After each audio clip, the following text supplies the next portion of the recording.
From one extension event to another, you might recall a few weeks ago our team was at the Eastern Nebraska Research and Extension Center, which is located near Mead. There we got a closer look at the 4 R's of Nutrient Management Field Day. While we were there, we also had the opportunity to catch up with the Nebraska Extension educator Nathan Meuller, and we got some of his tips on sulfur application. Market Journal's Mike Straub brings us this story. With coal plants being cleaner, there has been less atmospheric deposition of sulfur with our rainfalls, causing a shift in demand for sulfur in fields. Yeah, just that the shifting nature or changing nature of sulfur, we get a lot less deposition, atmospheric deposition with our rainfalls due to coal plants being cleaner, so we get less sulfur deposition than we used to. We probably almost 20 pounds before, and now we're more like at 5 in a year. So that's really shifted demand for sulfur in crops here in eastern Nebraska, particularly southeast, where we've seen the biggest change in that atmospheric deposition. So my takeaway was UNL's research. We don't have as much current research as Iowa State does. Iowa State's done quite a bit, and so we're using Iowa State recommendations, especially here in the eastern tier of counties. And the current recommendation is 15 pounds of sulfur per acre applied for corn on fine textured soils and 25 on coarse textured soils. When it comes to soybeans, we're not seeing the same type of yield responses.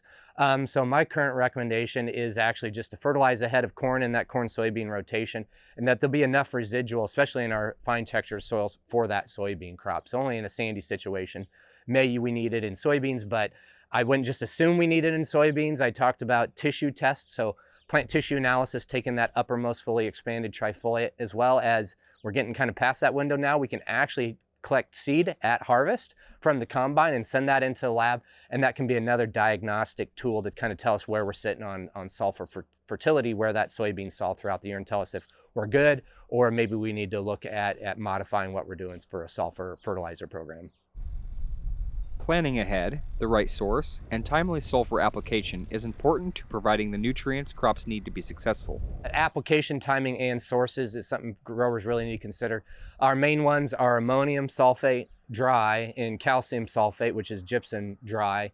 We have ammonium thiosulfate, which is a liquid, and then elemental sulfur.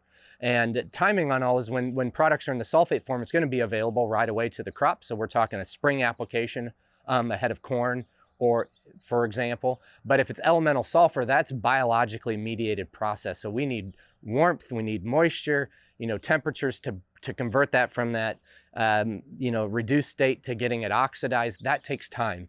So you can't apply elemental sulfur in the spring and assume you're going to get that and have that in a timely fashion to meet crop demand. So that's something you need to plan ahead in terms of maybe a year ahead, or at least the fall before at the soonest. And then there's other sulfur sources. Manure is an important sulfur source. There's also fertilizer products that are co-mixed, where there's sulfur already mixed in with some other nutrients in that granular. For example, a product called Mez from Mosaic. And then the other big one I talked about, which is work from Charlie Wortman and others, was looking at how much sulfur is in the irrigation water that we're applying during the season. There's quite a bit in parts of the state. So there's areas where we may be putting out already enough just through irrigation, and we need to look at, even maybe what we put on last year for irrigation, for figuring out if we're going to think maybe have more residual sulfur, sulfate sulfur this coming year. So there's a lot of things to keep track of. The main thing was the right rate, the right place, the right source, and the right time. After over 150 on-farm research projects by Iowa State University, it has been found that there is a yield response and economic return with sulfur application. I think in terms of profitability, we're seeing a yield response. For example, Iowa State on soybeans had only 2 sites that were responsive out of 13, but there was a 4 bushel yield response. So there's obviously some profit there. When we look at cost of fertilizer, price of soybeans, that's a profitable situation. But the other 11, they weren't.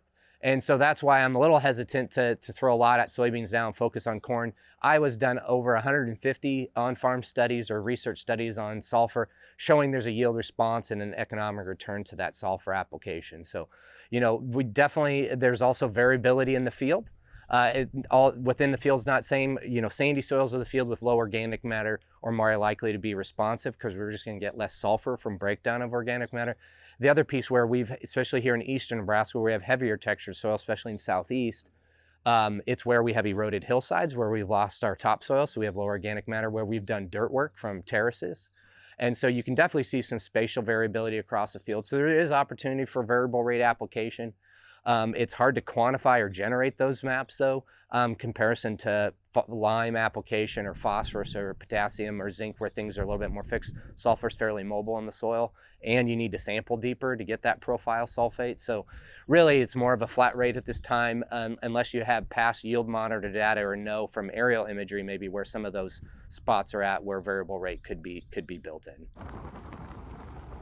Sandy soils are lower in organic matter and have less durable structure. A higher sulfur application is recommended for soils with the sandy makeup. Yeah, we know that when we have soils that are sandy, there's two things going on there. One, they're typically low organic matter, and we get a lot of our organic matter is what's contributing to the sulfur that our crops are currently getting and why some fields aren't responsive.